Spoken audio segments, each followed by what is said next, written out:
Sekolah Dasar Negeri Margahayu 13 dan Sekolah Dasar Negeri Margahayu 04 Kabupaten Bandung juga sosialisasikan pendaftaran peserta didik baru tahun 2023-2024. Pelaksanaan PPDB ikuti peraturan yang sudah ditetapkan Dinas Pendidikan di Kabupaten Bandung.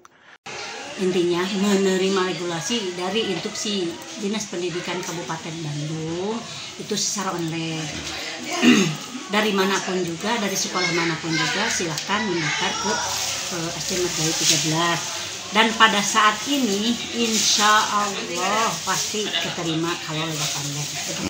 Kalau di SD Margahayu 13 sesuai dengan instruksi Kabupaten Bandung, intinya satu rombel berjumlah 28.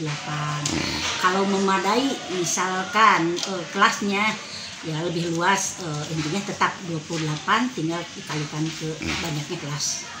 Untuk PPDB ke SMP, saya memang menjadi tanggung jawab salah satunya di sini selain operator, dan untuk sosialisasi sudah disampaikan juga oleh Ibu Kepala Sekolah kemarin bahwa kita harus sosialisasi dari awal, bahkan sejak PSAJ ya sudah disosialisasikan ke orang tua. Terutama yang kebanyakan kasus itu adalah dokumen-dokumen pendukung. Banyak orang tua yang bermasalah dari mulai kartu keluarga, KTP, kemudian akta kelahiran. Alhamdulillah dengan sosialisasi dari awal dan mempersiapkan semua data yang saya kira akan perlu ya untuk scan.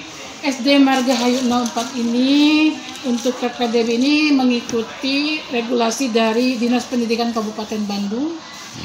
Dalam hal ini mungkin kami akan PDB untuk tahun ini secara online. Bentuk panitianya dengan ketua panitia Ibu Soni. Alhamdulillah di SD Margahayu 4 untuk pelaksanaan PPDB tahun ini sesuai dengan instruksi dari kabupaten kita laksanakan secara online.